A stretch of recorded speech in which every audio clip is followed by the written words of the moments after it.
Well, as Liz said, my story begins with my husband's death in 1997.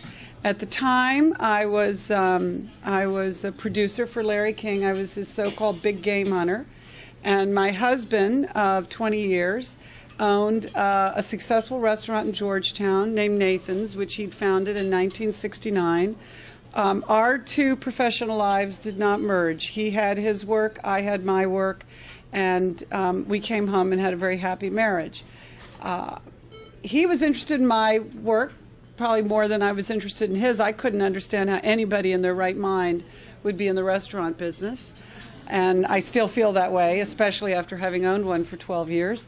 I loved eating in restaurants, but I had no curiosity about how they ran. In fact, it was any pillow talk he gave me just chilled me.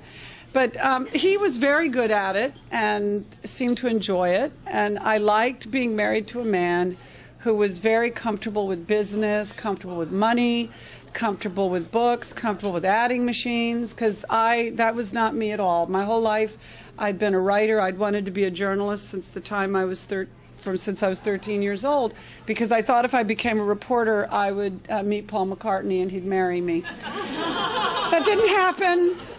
And darn, he was on the market for a while there. But that was my inspiration to look at the life behind a byline, and that life behind the byline, I fell madly in love with journalism, and that was all I ever wanted to do. But when I met Howard, he did sweep me off my feet. I was madly in love, and I believe he was madly in love with me too. And he handled all our books, and that was fine with me. And people say, well, how could you miss a $3 million tax fraud, which is what I ended up getting hit with after he died? And it was very simple. I came home, and I didn't ask any questions. Our lives never changed radically from the day I met him until the day he died. We didn't suddenly have more money. If anything, we suddenly had less money, because he would come home various years and complain about, a slump in business. But most of the time, our lives just rolled beautifully along. He seemed to take care of everything. He seemed to anticipate things I wanted even before I knew I wanted them. And on a completely separate track, I had my career, which was going very well when we met. I was an assignment editor at NBC News and a producer, and during the course of our marriage, I went from NBC to CBS Night Watch, where I was a producer for Charlie Rose for 5 years. We won an Emmy Award together doing an interview with Charles Manson at San Quentin Prison. I went from Charlie to being part of the startup of the TV version of USA Today. It was a disaster, but I would say to anybody building a career, if you can ever be part of a startup, do it. It's fascinating, even if it doesn't succeed. The best part was the 6 months before we went on the air. I don't think I ever had as much fun in my career as those 6 months of just experimenting but not really having to produce. And then when we finally put the show on the air, it got terrible reviews and we limped along. But it was a great experience. And I went from USA Today, the TV show, to being a producer for David Brinkley at This Week, and then a producer for Ted Koppel at Nightline. It was when I was at Nightline. I was 40 years old and not pregnant, and I realized that I got off work at midnight and I was up at 8 o'clock in the morning to start reading the papers so I could be very smart for a conference call with Ted at 10 or 11 a.m. And I said to him one day, I said, if I work for you, I'm never going to get pregnant. And other women said the same thing. I wrote a fan letter, literally a fan letter, to Carter Brown at the National Gallery of Art, saying that sometimes I think about getting out of television, and if I could have any dream come true, if I didn't work in television, it would be to work for you. And about 2 weeks later, I heard from his office, and they offered me a job making a film about their 50th anniversary. And I also got pregnant. So a wonderful thing happened in 1991. My son was born, Spencer. And 3 years later, the people at Larry King Live serendipitously approached me and said, had I thought maybe of going back to work, because they were in the market for a big game hunter, which I had no idea exactly what that meant, but the executive producer said it means that you have to go after the guests that are the hardest to get, that require the most negotiating, you know, that maybe it'll take a year to get them, but it'll be a big payoff if we get them. And I said, this is wonderful. This is the perfect job for me, because I have a feeling, because I didn't want to work in the office full time. I wanted to work at home. I wanted to be home when Spencer got home from playgroup and whatnot. But I also wanted to be in the office with my colleagues. I wanted the best of both worlds. I wanted it all. And Wendy Walker, the executive producer, agreed. She said that if you're in the office all the time and you're not getting the people I need, it won't matter if you're in the office. And if you're getting the people I need, it won't matter where you are. So thus began a beautiful relationship with Wendy and Larry King Live. And I must say, when I look back on it, and I say this in the book, those years after Spencer was born, 91 until Howard died in 97. They were just the best possible years. I say in the book, I don't think I'd ever been happier. I had the career of my dreams. I had the marriage of my dreams. I had my son, which was, you know, at 41, you're not sure you're going to get this bundle of joy, and fortunately I did. And I just couldn't imagine it getting any better. And we were on a holiday in the West Indies just before Christmas, sailing, because we loved sailing. And we came back, and Howard had a cough. We all had coughs, but we didn't think too much of it. I thought a little bit of it with him because 5 years earlier he had been diagnosed with chronic lymphocytic leukemia and CLL. And while it was a stage 0, it was a factor. It just was there. It was like the elephant in the room sometimes. You know, we lived with it, but it was there. And so when he was sick, I would be, well, you've got to get to the doctor. You've got to get to the doctor. And he said, I will. I had to go off to New York with Larry right after New Year's. And I left the house saying, you've got to go to the doctor. You've got to go to the doctor. But he never did.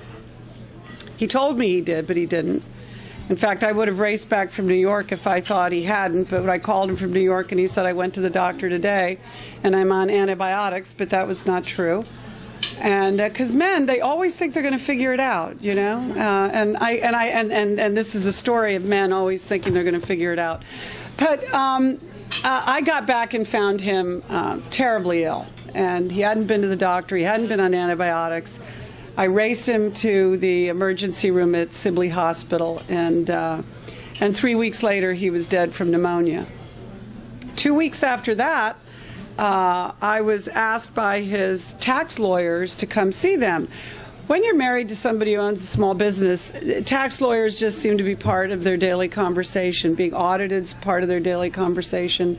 And I never really thought a whole lot about it, because Howard just always took care of everything. It just always somehow worked out.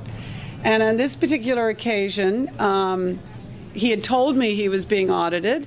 He said it was a little worse than usual, but he had a plan, and besides, his lawyers told him he couldn't talk to me about it. So I never really thought anything more about it until I was told that I should come to see them. And I went to see them thinking that they would have me sign some documents, you know, maybe let me cry on their shoulder, you know, tell me to go in peace. But in fact, for that reason, I put on my best suit and I dressed very nicely. And I was not versed in lawyers. I am now. But I got there, and they ushered me into a room that was just, every seat was taken with somebody, and they had me sit at the head of the table, and I think that was the first time my fight or flight alarm went off. And they proceeded to tell me in very lawyerly terms that Howard had been under investigation for federal tax fraud, actually initially criminal federal tax fraud, but that the IRS had decided to drop the criminal charges because they decided his intent was not criminal.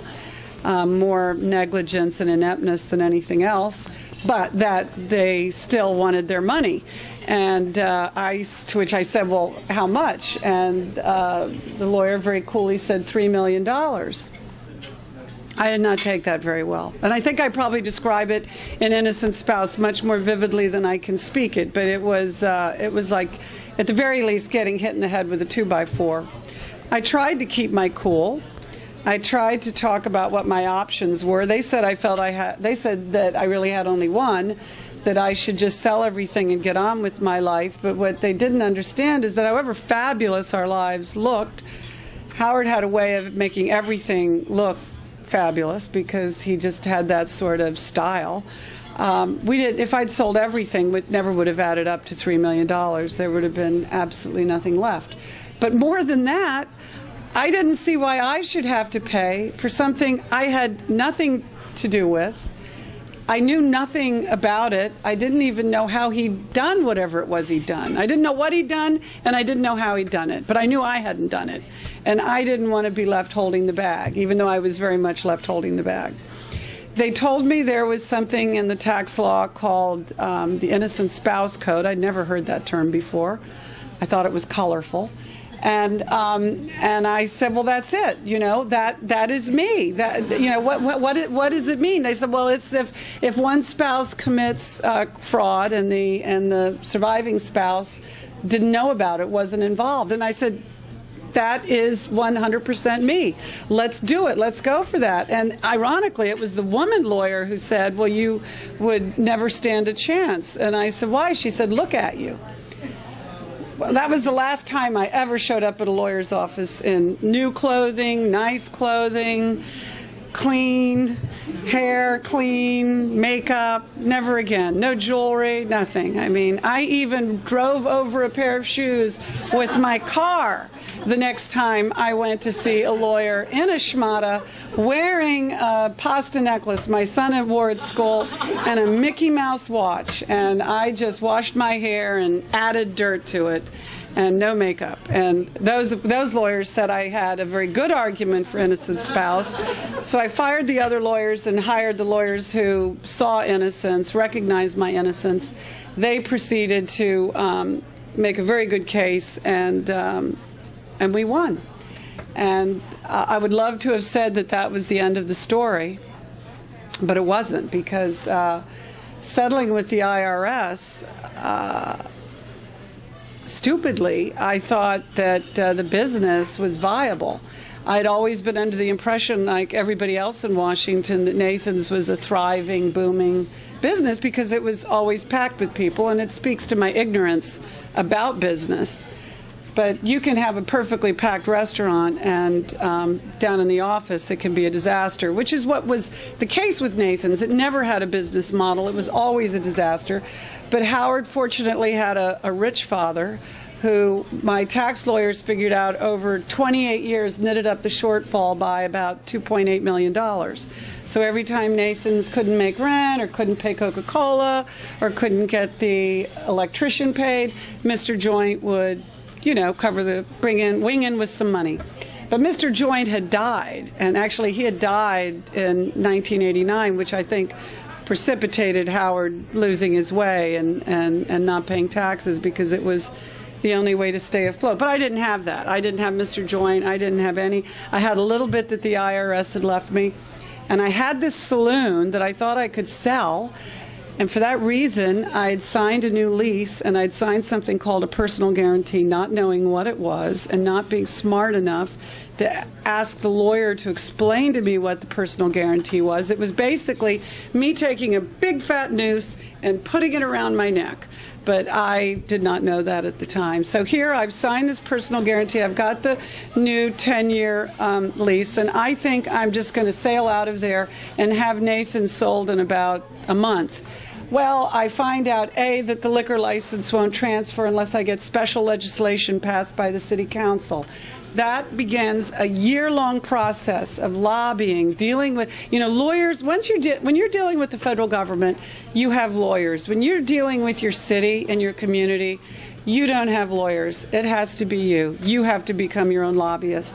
And the next thing, I was having to go downtown and meet with city council members. Fortunately, 3 of them, Jim Graham, Jack Evans, and Kathy Patterson, said they would introduce legislation to get, it sounds so simple, but I'm serious. I had to get legislation passed to simply transfer my husband's liquor license from his corporate name to my corporate name.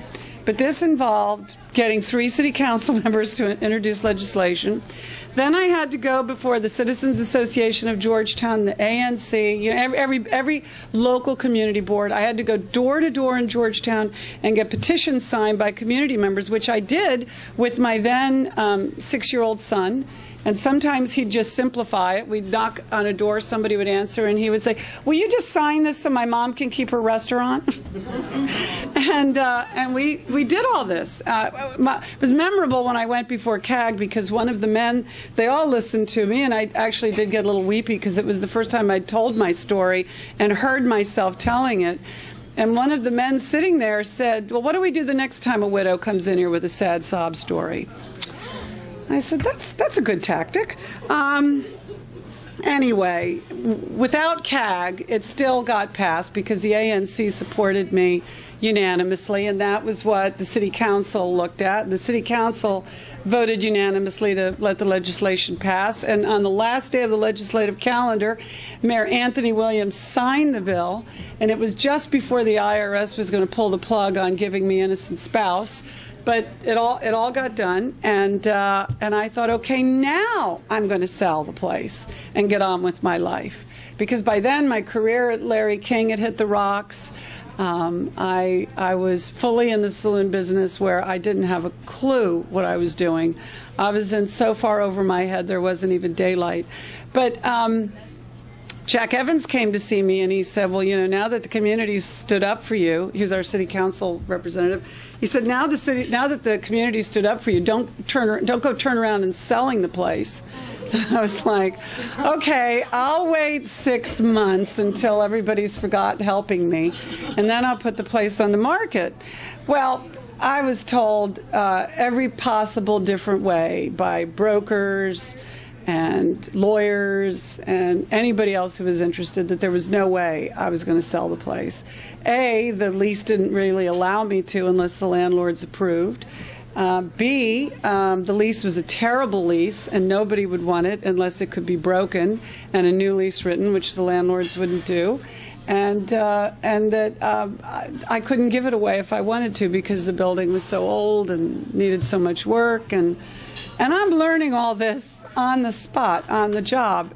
So I would say about 2 or 3 years into this process, 2 or 3 years after my husband died, I realized I had to run this place. I couldn't give it away.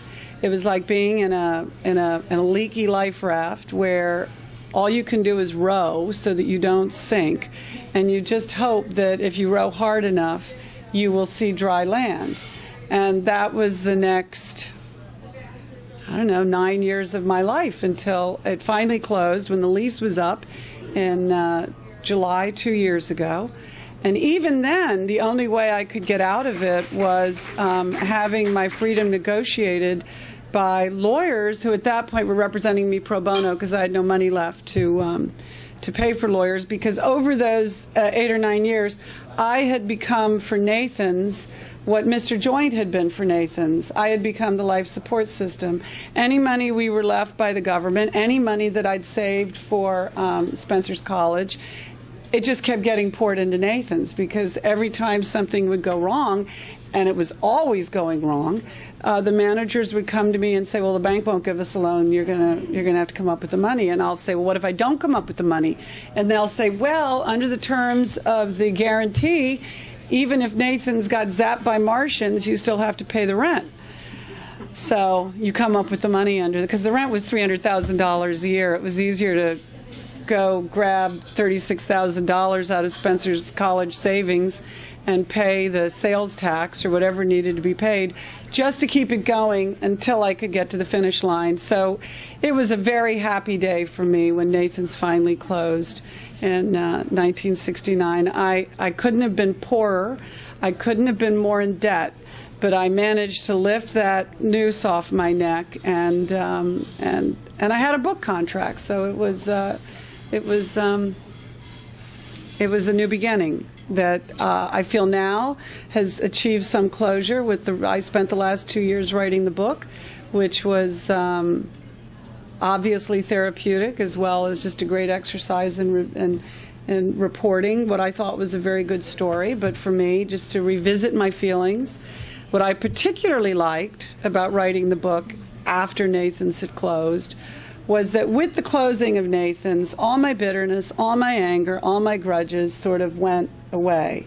And I like to think I wrote a book that's free of bitterness, grudges, and anger.